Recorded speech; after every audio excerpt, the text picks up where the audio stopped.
kule tulikotokea haturudi tena, shetani nitutesa.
Yesu Kristo. Yesu Kristo.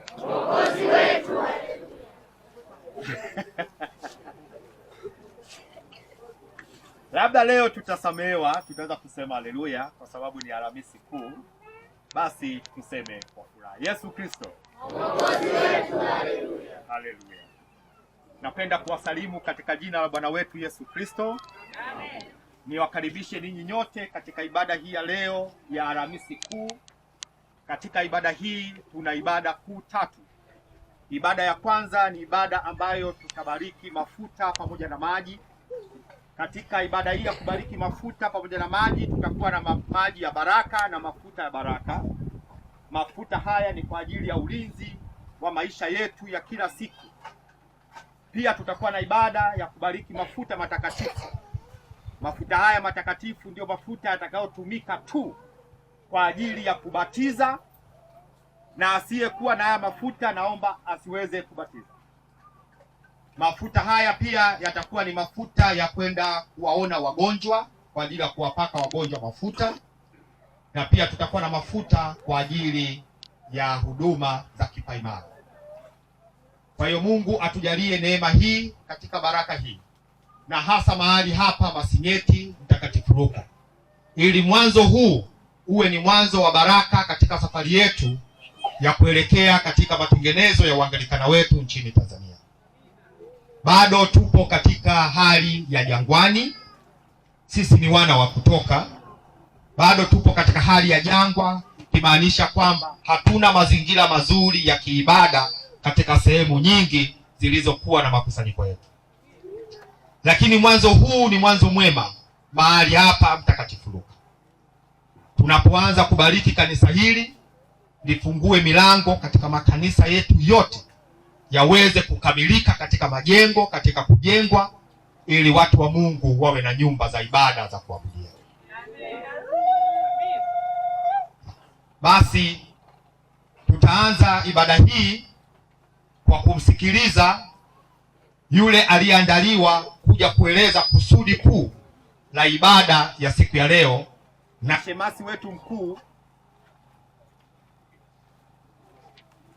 shemasi wetu mkuu wa leo katika shughuli hii yote ni Shemasi Silau. Kwa utakapotaja shemasi, basi tunajua ni shemasi wa ibada hii kuu na tukufu, Silau. Karibu Shemasi Silau.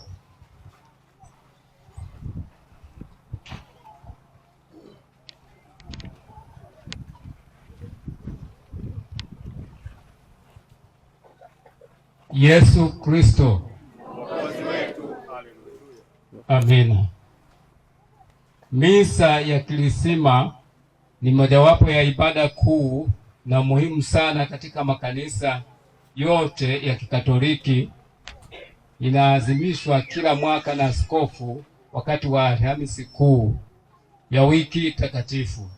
tangu siku za awali za kanisa, maaskofu wamebariki mafuta kwa matumizi ya sakramenti katika misa hii.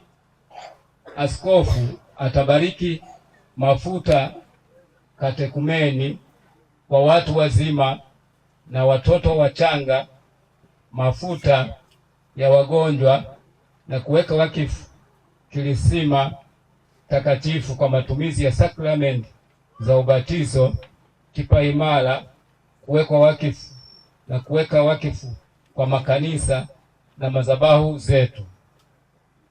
Pia tutabariki mafuta, chumvi na maji kwa ajili ya mahitaji yetu ya kawaida ya kanisa, hasa tunapoendelea na safari yetu ya kutoka na jitihada zetu za kujenga patakatifu majengo ya makanisa na madhabahu kote Tanzania. Tunakumbuka bado tupo jangwani na mahema yetu ya ibada bado ni ya mpito. Katika hayo yote, hasa misa hii ya Krisma ni mojawapo ya udhihirisho mkuu wa utimilifu wa ukuhani wa askofu katika urithi pamoja na mitume 12 wa Kristo. Pia ni udhihirisho wa wazi wa ukaribu wa ukuhani na utume wa askofu miongoni mwa padri na mashemasi wake, yaani udhibitisho wa umoja wa kanisa ndani ya umoja wa Utatu Mtakatifu. Hivyo basi, leo katika misa hii mapadri na mashemasi watahusika kwa upya wito wa huduma zao kwa watu wa Mungu na katika utii wao kwa askofu wao. Hii ni ishara yenye nguvu ya umoja wao na askofu. Hivyo hii ni ibada ya tangazo kuu la umoja na upendo wa kanisa chini ya uongozi wa askofu, kwa kuwa askofu ndiye mrithi wa huduma na utume wa mitume wa Kristo ndani ya kanisa lake Katholiko.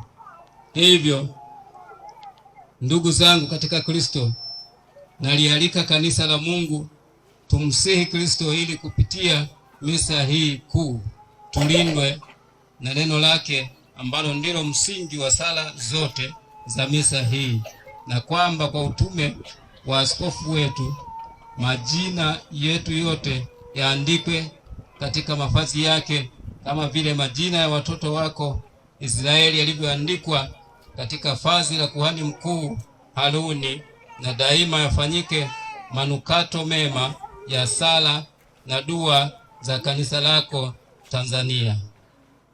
Kwa jina la Baba na la Mwana na la Roho Mtakatifu. Amen. Bwana akae nanyi. Ndugu zangu, hebu tukiri sasa dhambi zetu na hivyo tujitayarishe kusherekea mafumbo matakatifu. Naomba tuseme ile sala ya ungamo. Tusimame hivyo, hatuna mazingira mazuri ya kupiga magoti. Tusimame.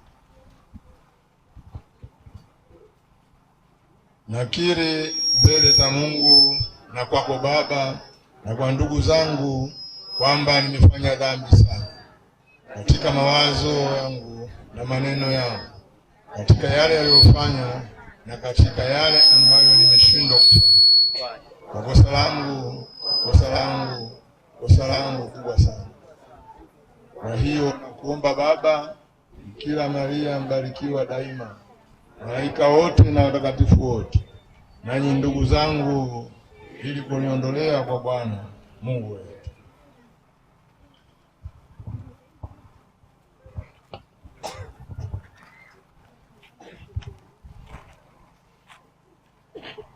Ikiwa ungamo hili ni la kweli na mkitaka kwa dhati masamaha ya dhambi, basi nami kwa ukuhani alionipa Mungu na watangazia ya kuwa Mungu Mwenyezi amekurehemu, amekusamehe dhambi zako zote na kukuleta kwenye uzima wa milele. Amen. Kwaya kuu, naomba mtuongoze katika wimbo ule wa Bwana utuhurumie.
Nalialika kanisa tuimbe ule wimbo wa utukufu. Amani duniani kwa watu alioalizia. Twakusifu, twakuhimidi Bwana, twakuabudu, twakutukuza, twakushukuru kwa ajili ya utukufu wako mkuu. Bwana Mungu mfalme wa mbinguni, Mungu Baba mwenyezi, Bwana mwana pekee Yesu Kristo, Bwana Mungu, mwana kondoo wa Mungu, mwana wa Baba, uichukuaye dhambi ya ulimwengu, uturehemu. Uichukuaye dhambi ya ulimwengu, ukubali kuomba kwetu, uketie mkono wa kuume wa Mungu Baba, uturehemu. Kwa kuwa ndiwe peke yako mtakatifu, ndiwe peke yako Bwana, ndiwe peke yako uliye juu, Yesu Kristo, pamoja na Roho Mtakatifu, katika utukufu wa Mungu Baba. Amina.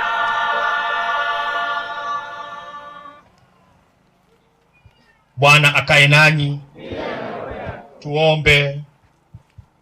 Mungu uliyemtia mafuta mwana wako wa pekee kwa Roho Mtakatifu na kumfanya Kristo na Bwana, utujalie kwa neema, tukifanya washiriki wa kuwekwa wafu kwake, tutoe ushuhuda na ukombozi wako ulimwenguni kwa njia ya Bwana wetu Yesu Kristo mwanao, aishie na kutawala pamoja nawe katika umoja wa Roho Mtakatifu, Mungu milele na milele.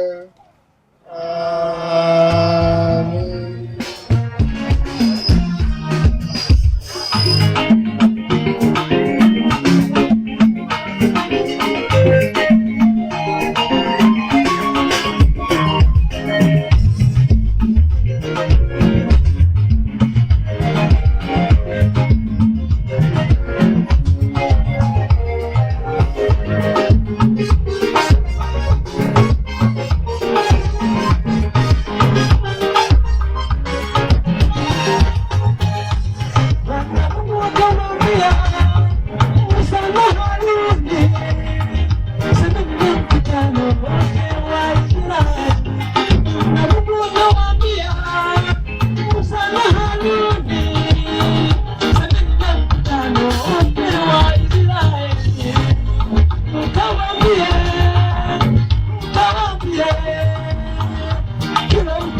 Wachungaji karibuni katika ibada ya leo. Tusali wote tusherehekee, tusali wote tusherehekee, tusali wote tule kwa pamoja.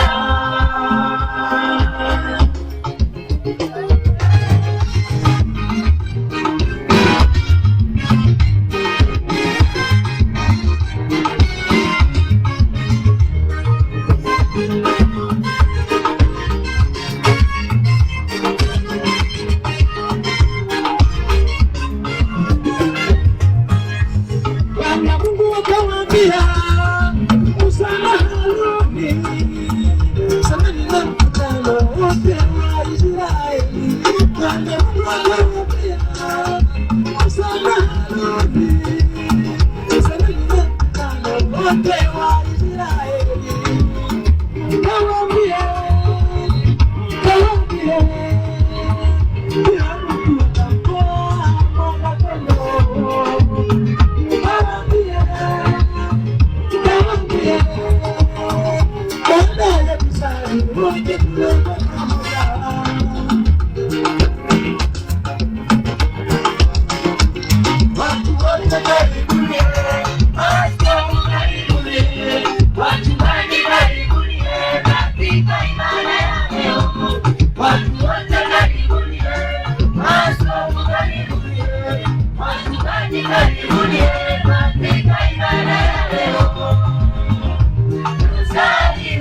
ukumbusho, nasi twaifanya sikukuu njema kwa Bwana. Tushangilie, tushangilie, tushangilie,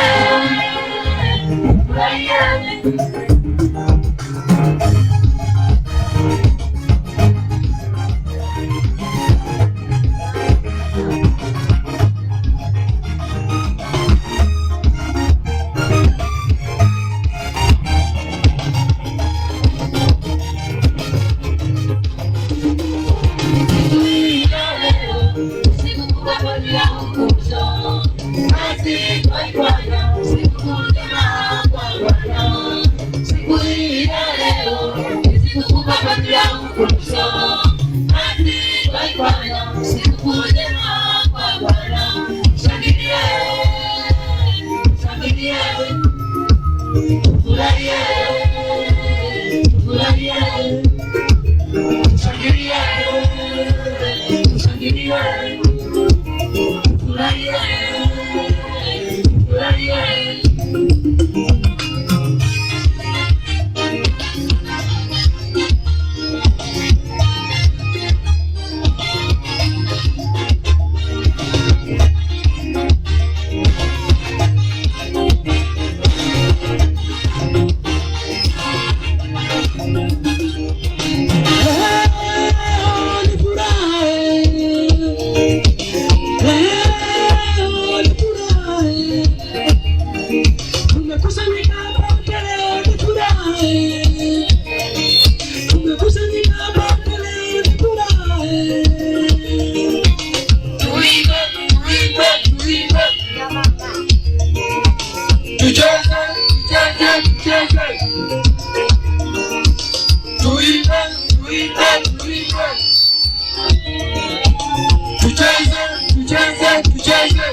Sikilizeni neno la Mungu kama lilivyoandikwa katika kitabu cha kwanza cha Wafalme sura ya 8 kuanzia 22.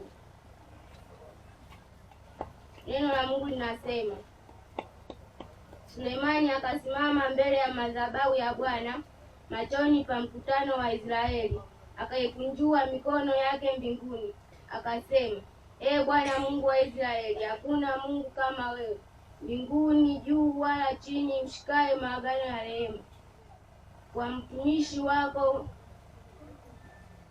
watumishi wako waendao mbele zako kwa mioyo yao yote. Umemtimizia mtumishi wako Daudi baba yangu ahadi uliyomwahidia. Naam, ulinena kwa kinywa chako, ukayatimiza kwa mkono wako, kama ilivyo leo. Na sasa, Ee Bwana Mungu wa Israeli, msikilizie mtumishi wako Daudi baba yangu ahadi uliyomwahidia, ukisema, utakosa kuwa na mtu wa kuketi katika kiti cha enzi cha Israeli machoni pangu, kama watoto wako wakiangalia njia zao, ili kuenenda mbele zangu kama wewe ulivyoenenda. Sasa, Ee Mungu wa Israeli, nakusihi ulithibitishe neno lako ulilomwambia mtumishi wako Daudi baba yangu. Lakini Mungu, je, utakaa kweli kweli juu ya nchi? Tazama, mbingu hazikutoshi, wala mbingu za mbingu sembuse nyumba hii uliyoijenga, walakini uyaelekee maombi ya mtumishi wako na dua yake. Ee Bwana Mungu wangu, ulisikilizie sauti na maombi ya mtumwa wako aombayo mbele zako leo machoni yako. Yakumbuke na kuelekea kwako aombayo mbele zako leo. Macho yako yakafumbuke na kuelekea nyumba hii usiku na mchana, mahali hapa ulipopataja, ukasema, hapa ndipo litakapokuwa jina langu, ili uyasikie maombi ya mtumwa wako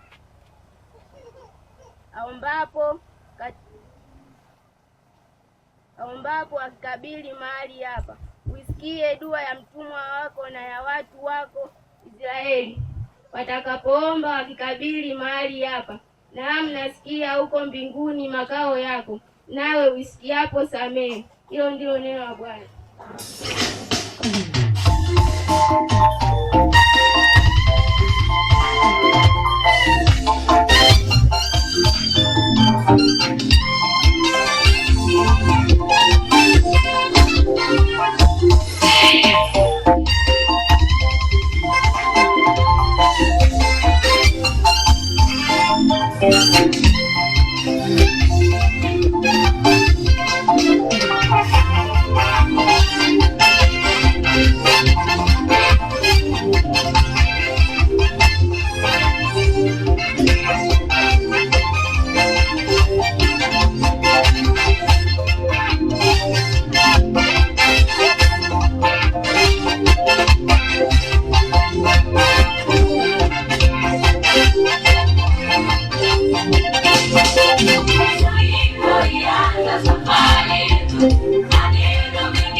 Shetani sasa ameshindwa.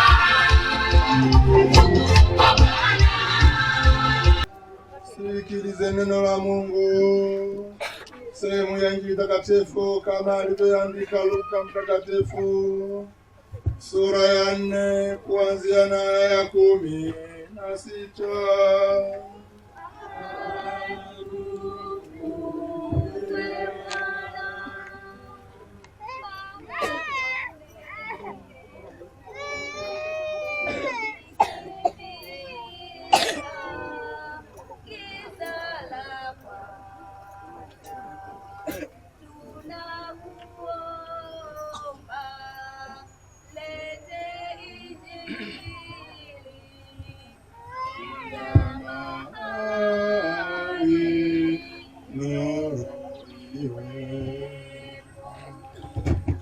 Sikilizeni neno la Mungu. Sehemu ya Injili takatifu kama alivyoandika Luka mtakatifu, sura ya 4 kuanzia na aya ya 16. Ndipo Yesu akaenda Nazareti, hapo alipolelewa, na siku ya Sabato akaingia katika sinagogi kama ilivyokuwa desturi yake, akasimama ili asome. Akapewa chuo cha nabii Isaya, akakifungua chuo, akatafuta mahali palipoandikwa, Roho ya Bwana yu juu yangu, kwa maana amejaa mafuta kuwahubiri masikini habari njema. Amenituma kuwatangazia wafungwa kufunguliwa kwao, na vipofu kupata kuona tena, kuacha huru waliosetwa, na kutangaza mwaka wa Bwana uliokubalika. Akakifungua chuo, akamrudishia mtumishi, akaketi, na watu waliokuwamo katika sinagogi wakamkazia macho. Akaanza kuambia, leo maandiko haya yametimia masikioni mwenu. Wakamshuhudia wote, wakastaajabia maneno ya neema ya kinywani mwake, wakisema, huyu si mwana wa Yusufu? Akawaambia, hapana shaka mtaniambia mithali hii, tabibu, jiponye nafsi yako, mambo yote tuliyoyasikia kwamba yametendeka Kapernaumu yatende na hapa katika nchi yako mwenyewe.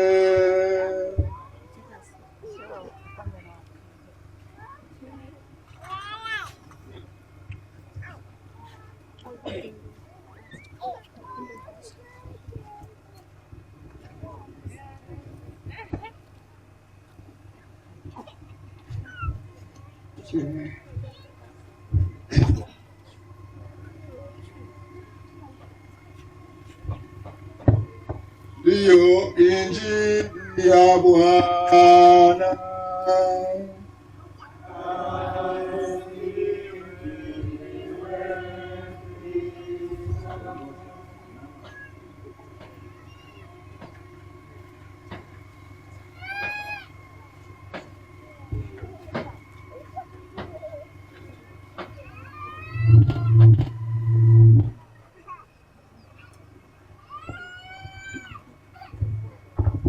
Kwanza napenda kumshukuru Mungu kwa jinsi alivyonisafirisha salama mimi na mke wangu Nora kutoka Boston Marekani mpaka kufika mahali hapa Mtakatifu Luka Masieti.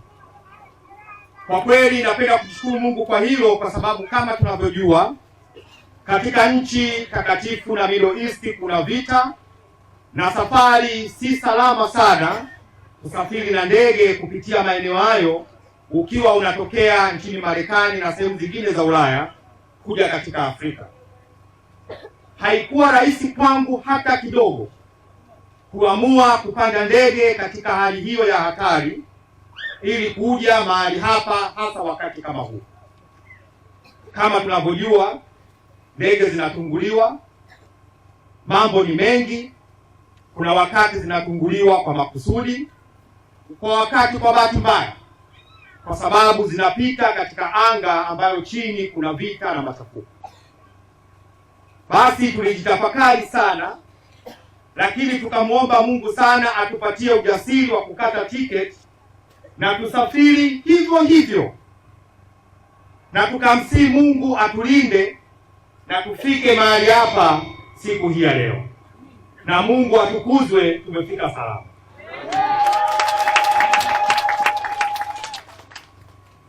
Mwanzo wa safari haikuwa rahisi hata kidogo. Wakati tunatafuta tiketi za kupanda ndege na ndege gani tupande, tiketi zote za kila ndege tuliyojaribu hazikuweza kutupatia mahali pa kulipa fedha ili tupate tiketi mkononi. Haijawahi kutokea kitu kama hicho.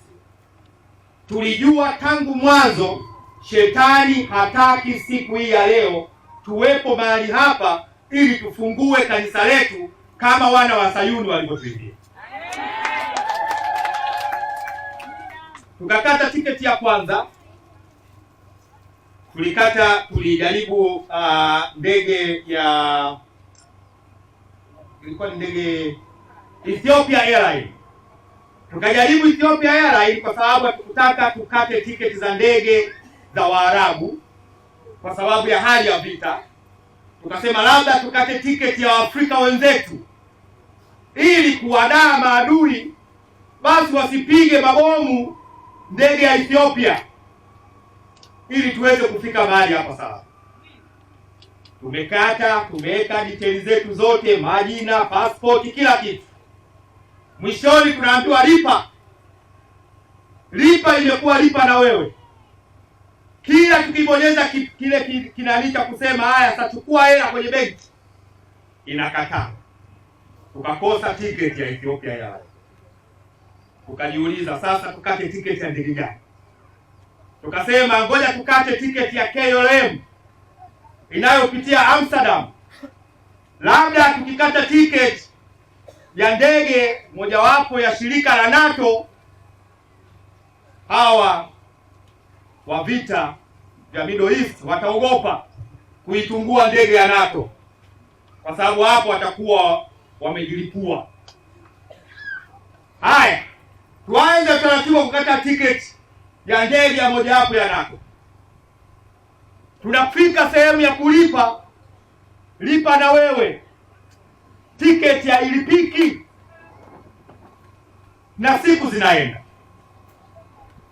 Tukajua Shetani kashaanza kuingilia. Nikapata uchungu sana, kwa sababu nikajua kwamba safari hii ikiahirishwa, mai wangu, hii safari ikiahirishwa hii, maadui wa safari yetu ya matengenezo yetu hawatasema imeahirishwa kwa sababu ya vita vya Middle East. Watasema tuliwaambia baba yenu hawezi kuja. Nikalia kwa uchungu, nikamwambia Mungu, sitaki safari hii iahirishwe. Tukakosa hiyo tiketi. Sasa hapo ni Jumamosi, tunakwenda Jumapili. Tumejaribu tena Jumapili, mambo ni hayo hayo. Shetani huyu lazima tumshike. Sasa wakati tumekata tamaa kabisa, tunajua hii safari haipo, na bahati mbaya nilikuwa nimekwisha tuma ratiba. Ratiba nimeituma kwa mavika wangu wote. Mavika wote nimekwisha waambia wajitahidi waje Mlali makao makuu, tutakuwa na kikao. Ndugu zangu, niliumia sana moyoni sana.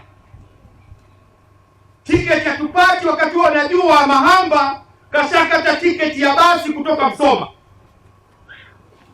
Unalielewa hilo? Kashakata tiketi Mahamba ni vika wetu wa Butiama. Kuna kanisa hadi Butiama. Bwana Yesu asifiwe. Tuseme tuna kanisa hadi Butiama. Episkopa ipo mpaka Butiama. Tumshangilie Mungu. Haya, sasa tukisema episkopa iko mpaka Butiama, tunajua maana yake. Sehemu alipotoka baba wa taifa, episkopa Anglikana ipo. Sasa najiuliza, vika wangu kutoka Butiama amekwisha kata tiketi ya basi, na hivi ninavyozungumza yuko safarini akitegemea kuja kukutana na askofu wake. Hiki kisinye shetani hakitaki nilipe tiketi. Nikaumia sana, lakini dakika za mwisho kabisa tumekata tamaa kabisa.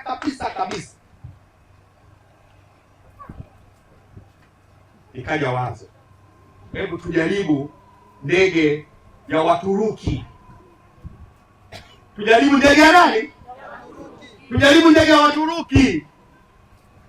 Tunajaribu ndege ya Waturuki wakati tumekata tamaa kabisa. Tunabonyeza kijengo kile kibato cha kusema lipa, na yenyewe ikaanza kukataa. Hili ni jambo la mwisho. Tukapiga simu benki wakasema ngoja tuwasaidie. Wakafanya wanayoyafanya, wakasema sasa kila kitu kimekata waya tayari, hamtakosa kulipa hiyo tiketi. Hata wakikataa vipi, sisi benki tutalipa. Tumejaribu ikakataa. Tukawapigia tena benki, kulikoni? Sasa kikaguru sijui nini kulikoni. Nini? Nani? Nini? Basi tuache hivyo. Nani? Kikaguru? Haya. Akasema silau kania bango. Hebu sema. Nani? Nikajiuliza hivyo. Wakatusaidia tena tukapata tiketi. Mungu mkubwa. Sasa wakati huo nimekwisha muomba Mama Rosa kuwakilisha kanisa na Philip Haji kuja kutupokea uwanja wa ndege. Tumekwisha jua wamekwisha fika Dar es Salaam. Hatuna saa maalum inayotuonyesha tiketi tutakuwa sana. Tumejitahidi tukapata muda kwamba tutafika Dar es Salaam saa 8. Ilitokea saa 8. Saa 8 ilikuwa ifike saa 8 mchana. Tukawaambia ndugu zetu tutafika saa 8 mchana. Tumefika Uturuki, tupande ndege kutoka Uturuki kuja Dar es Salaam, masaa yamebadilika. Sio tena saa 8 mchana, ni saa 8 usiku. Basi tukamshukuru Mungu kwa hiyo. Tukafika salama, tukapokelewa salama, na tukaanza safari ya kuja Mlali. Tumefika Dumila, Kisinye hiki. Tumefika Dumila, tairi imepasuka. Sasa nikasema hapa kikao cha Jumatano hakipo. Hiki kikao cha mimi na Mavika na ujumbe na viongozi wote tunaowakilisha nchi yetu hakipo moyoni. Nasema basi, tumekaa hapo Dumila, ni usiku, na Mungu alipokuwa ajabu atulinde, tairi imepasuka, sehemu ya magari makubwa yanayoingia kupima mizani. Maana yake Mungu alituambia mkae sehemu hii salama, magari makubwa yawapige pembeni. Hakuna gari kubwa hata moja lililotupita, yote yalikuwa yakifika pale yanakwenda kupima mizani, yanatuacha salama. Yule alikuwa ni malaika anatulinda. Tumehangaika hapo, ni usiku, tumefanikiwa kutengeneza gari alfajiri. Sasa tuanze safari kuja Mlala. Kwa hiyo ndugu zangu, tulichifika tumechelewa, lakini kwa neema ya Mungu tuliweza kufanya kikao kile tulichokifanya. Kwa hiyo nataka kusema kwamba safari hii sio rahisi hata kidogo, na yeyote anayefikiri kwamba hili jambo ni rahisi na analichezea katikati na kujaribu kuwa kizingiti ama kidude gani ili tusifanikiwe, anapambana na Mungu apambane na sisi.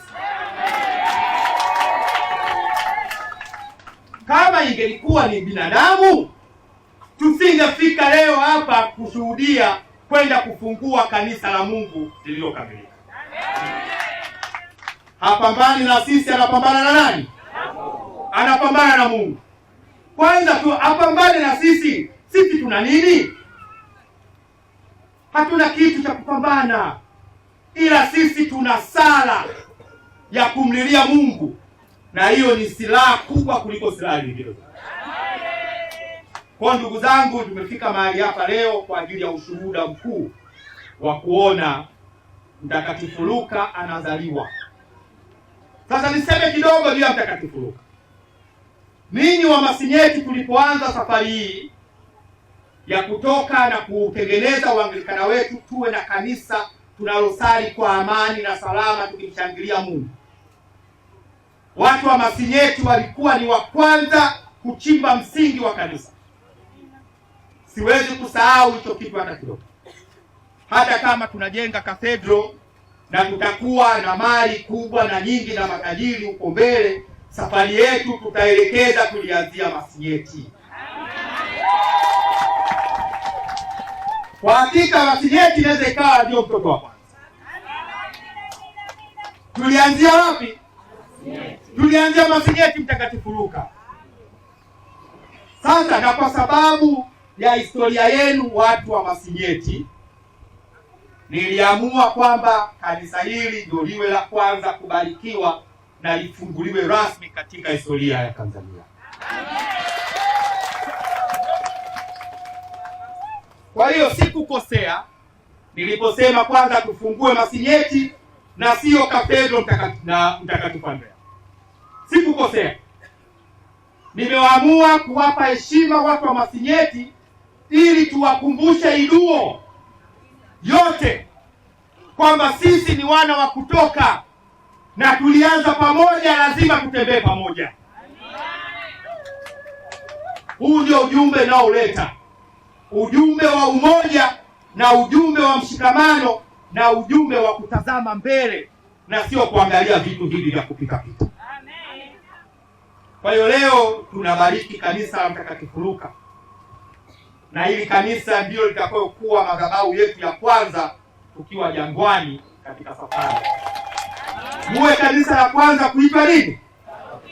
Ili niweze siku hiyo ya kuja kubariki kwamba hii sasa ni parokia, niwapatie haki zenu zote nilizokuwa nikisema kanisa litakalokuwa parokia lina haki hizi na hizi na hizi. Nije nithibitishe maneno hayo Masinyeti, Mtakatifu Luka.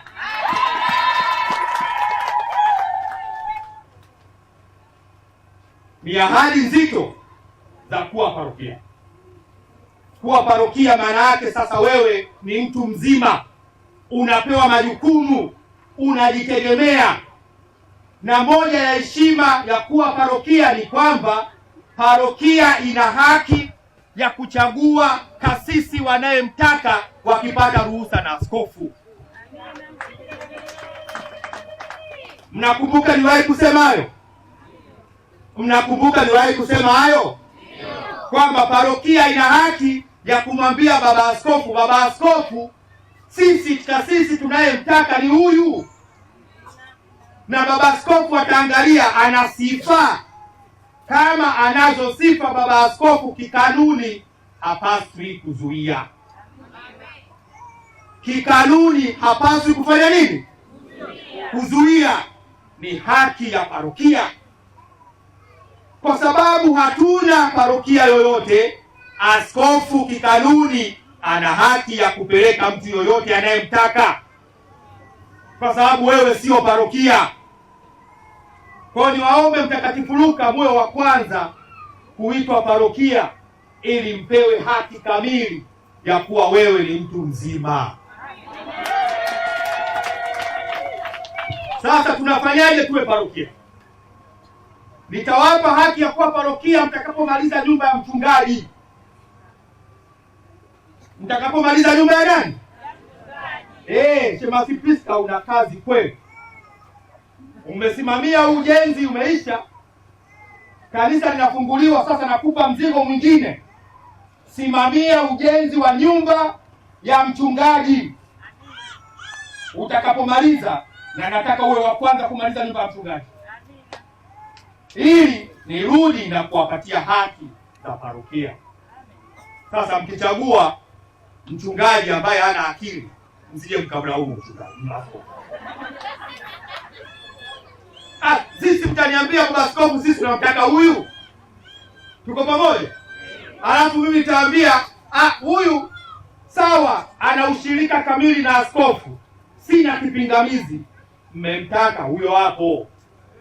Sasa akija akianza kuwavuruga, munijie na barua hiyo hiyo kama vile mlivyomniomba ya kumtaka. Mtaniandikia barua, baba askofu, huyo mtu hatufai. Na hiyo barua haandiki mtu mmoja, hiyo barua inaandikwa na baraza la walezi. Kwa hiyo mtakaponiandikia barua, nitachukua barua yenu na kuifanyia kazi, alafu nitawauliza mnamtaka nani? Tunakwenda pale pale, mnamtaka nani? Kwa hiyo niwaombe tuanze kujenga nyumba ya mchungaji. Sasa kuwatia moyo kuanza kujenga nyumba ya mchungaji. Leo hii tutakapobariki hilo kanisa ndani, tunatoa fedha kwa ajili ya msingi wa nyumba ya mchungaji.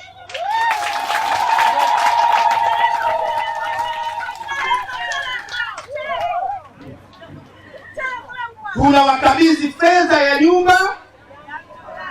nyumba ya mchungaji, na nitakapokuja mwezi wa 7 niweke jiwe la msingi katika hiyo nyumba.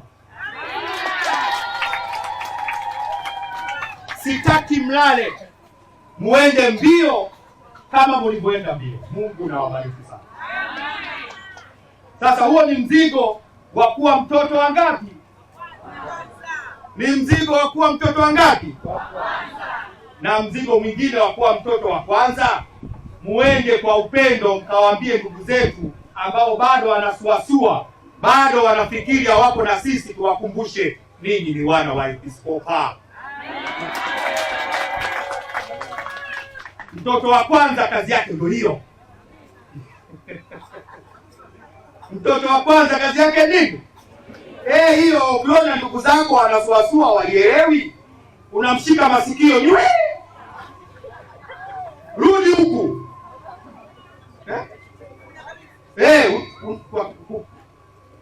Ufanya nini? Unafunya. Mtoto wa kwanza ndio kazi yake hiyo. Na mtoto wa kwanza kwa mara nyingi, kwa wakati mwingi wapendwi, kwa sababu anaonya, si ndio? Wengine watasema kwani wewe baba? Mtoto wa kwanza ni baba. Kwa hiyo hilo ni jukumu lenu. Tunafungua kanisa, mna jukumu la kuhakikisha wenzenu wanaosuasua wanarudi kundini na twende pamoja, na Bwana Mungu atawabariki. Lingine tunalofanya siku ya leo tunabariki mafuta ya aina 5. Naomba mnisikize vizuri, watakuja makatekista hapo wataelezea. Naomba niseme kwa ufupi. Tutabariki mafuta ambayo ni mafuta yenye kazi ngumu sana, yanaitwa mafuta ya heri. Kitabu cha Ufunuo kinasema heri wafao katika Bwana. Kama vile tunavyoheshimu watu walio hai, tunapaswa kuheshimu wapendwa wetu wanaofariki. Tutakuwa na mafuta ambayo kazi yake kwa watumishi na makuhani, mtu anapolala katika Bwana akamkumbushe katika paji la uso wake, heri mfu afae katika Bwana. Ni mafuta mazito sana, na hayo mafuta watapewa mavika. Hayo mafuta watapewa wachungaji, sio wote. Nitawapa mavika wote. Vika utakaponihakikishia huyu anaweza hiyo huduma, nitakupa ruhusa kwamba uende ukampe hayo mafuta. Kwa maana nyingine, kuanzia leo tukiwa na msiba itavika, na vika atajua nani wa kumleta katika ibada ya mazishi. Tunataka wanaokufa katika jina la Kristo wapewe heshima ya Kristo. Hatutaki tena kuzika kiolela. Hilo jambo linaisha leo na lisirudiwe tena. Sasa tuna makuhani kwa sababu ya kazi kama hizi. Kazi ya makuhani sio tu kuvaa nguo zinazopendeza madhabahuni, ila ni kushiriki katika vilio vya watu.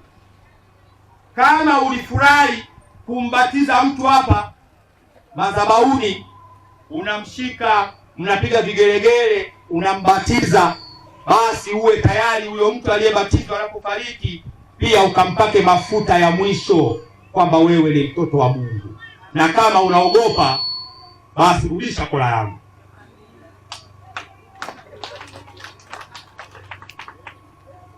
Kwa hiyo leo tutabariki hayo mafuta, lakini mafuta mengine yatakayobarikiwa hapa na kutakaswa ni mafuta maalum kwa ajili ya hawa makuhani. Hawa makuhani wanafanya kazi ngumu na ngumu sana. Wakati mwingi wanakosa furaha katika mioyo yao kwa sababu nyingi sana zinazowazuia. Tutabariki mafuta ili nimwambie mtumishi mwema Siau, Mungu akurudishie furaha yako. Fanya kazi kwa amani na tabasamu, hata kama mtu akija kukufia mashavu. Kwa hiyo leo tuna ibada nzito sana.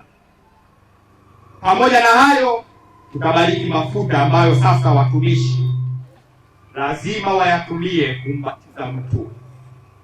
Na kuna mafuta mengine ambayo wamama, ukiwa mjamzito na ukijifungua mtoto, mtu wa kwanza kumuita ni kasisi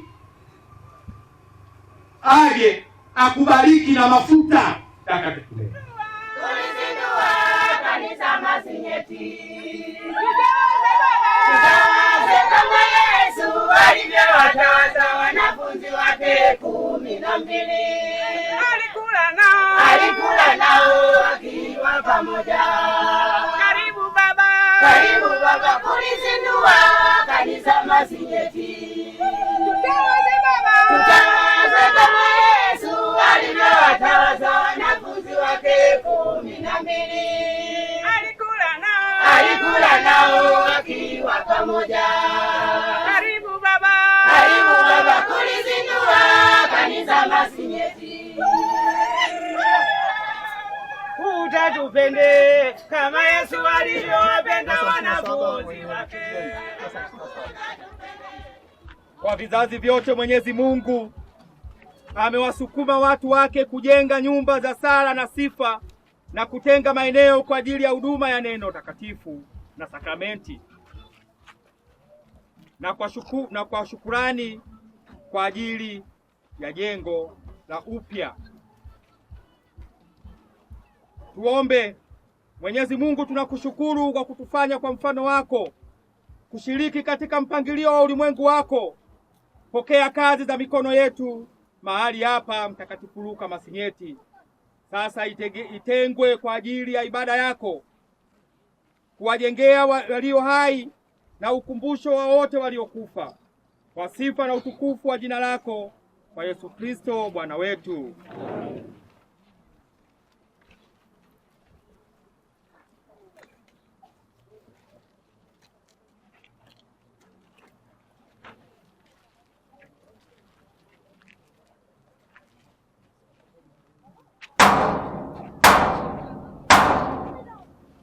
Milango ya kanisa hili Mtakatifu Luka na ifunguliwe. Milango ya kanisa hili la Mtakatifu Luka na ifunguliwe. Milango ya kanisa hili la Mtakatifu Luka hapa Masinyeti na ifunguliwe.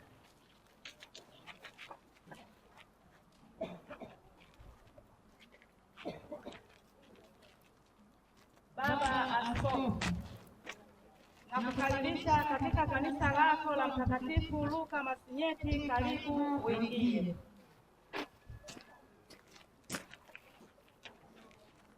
Asante Shemasi Mkuu Priska, Shemasi Mkuu wa Iduo, kwa maneno hayo na kwa ushuhuda wa kanisa hili na watu wote walioko mahali hapa na yote yanayorekodiwa katika vyombo vya habari mahali hapa. Mfungulie askofu wako kanisa na ingie. Amina.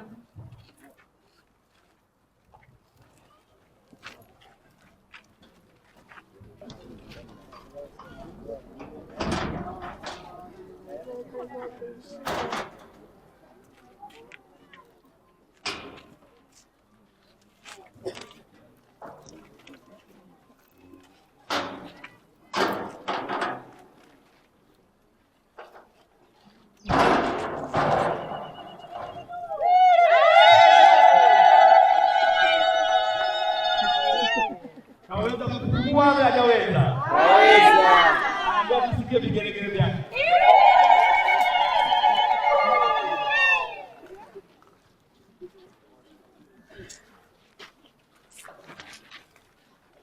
Amani na iwe juu ya nyumba hii kwa wote wanaoingia humu, katika jina la Baba na la Mwana na la Roho Mtakatifu. Amina. Tuingie katika utukufu wa Mungu. Amina. Maandamano kama kawaida.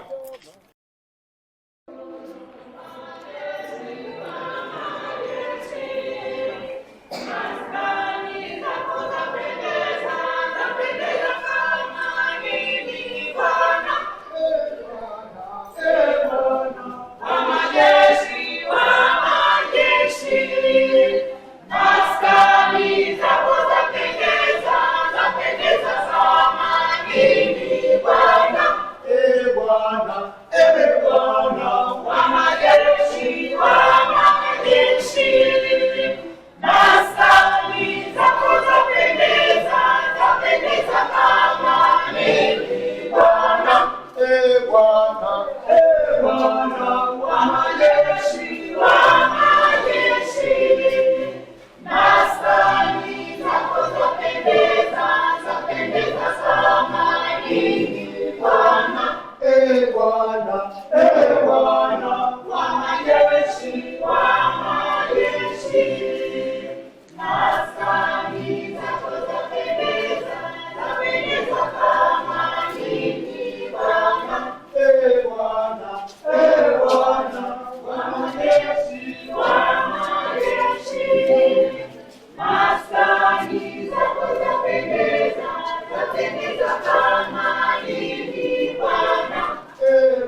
atabariki kile kisima cha kubatizia.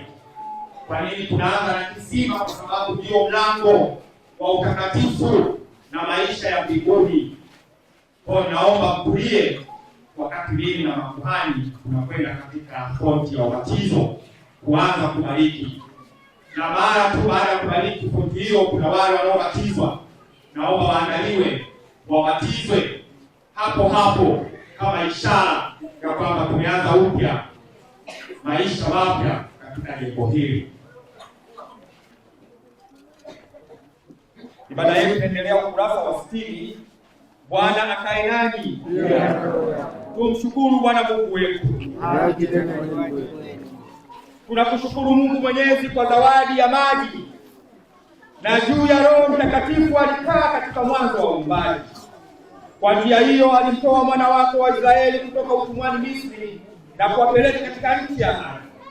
Ndani yake Bwana wako Yesu Kristo alipokea ubatizo wa Yohana na kutiwa mafuta na Roho Mtakatifu kuwa Masihi Kristo, ili atuongoze kwa kifo na ufufuko wake kutoka katika utumwa wa dhambi hadi uzima wa milele. Tunakushukuru Mungu kwa ajili ya maji ya ubatizo. Ndani yake tumezikwa pamoja na Kristo katika kifo chake. Kwa hayo tunashiriki ufufuko wake. Kwa njia hiyo tunazaliwa kwa Roho Mtakatifu. Kwa hiyo kwa utiifu na furaha ya mwana wako tunawaleta katika ushirika wake wale wamjiao kwa imani, tukiwabatiza katika jina la Baba na la Mwana na la Roho Mtakatifu. Amen. Wajalie kwa uwezo wa Roho Mtakatifu ili wawe watakaswa, watakaotakaswa hapa katika dhambi na kuzaliwa mara ya pili, waendelee katika uzima na utukufu wa Yesu Kristo Mwokozi wetu. Amen. Kwako Roho Mtakatifu iwe heshima na utukufu hata milele na milele. Amen. Mama, sasa kwa heshima yako na utukufu wako na unyenyekevu mkuu, tunabariki kisima hiki ambacho watoto wako Baba wakabatizwa kama tulivyoomba. Katika kisima hiki Baba, wafanyike wana wa Mungu mbele ya uso wako, wapokee neno lile takatifu. Wewe ni mwanangu mpendwa niliyependezwa.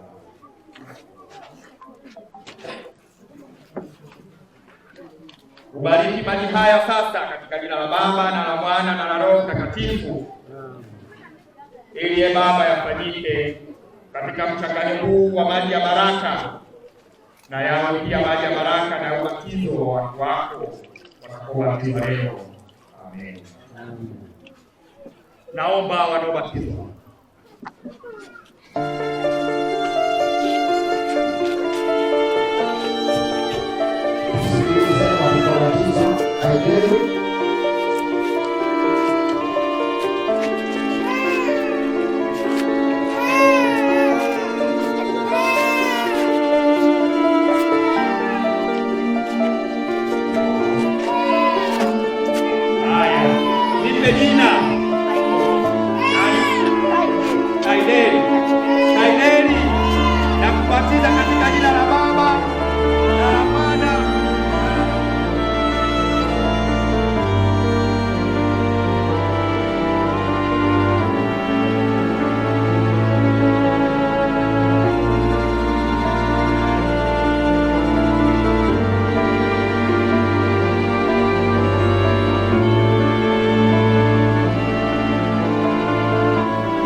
yoyote isiyo na ushirika mtakatifu. Kwa maana nyingine, wewe kama shemasi mkuu, kama mtawala wa Iduo, ziara za mchungaji Totile ziko mikononi mwako. Totile hawezi kwenda mahali katika ziara yote kama hujui. Ukijua wewe ndio nimejua mimi, ukikubali wewe ndio nimekubali mimi, na kama kuna tatizo lazima uniambie, na kama Totile afanye ziara kwenye makanisa mengine uniambie, na watakapopanga ziara ambayo wewe unaijua, aanze hapa kwanza, hao wanaofuata wamsubiri. Unanisikia? Haya, sema kwa neema ya Mungu utafanya. Kwa neema ya Mungu utafanya. Haya. Episcopal Anglican Media, maisha yanayohubiri.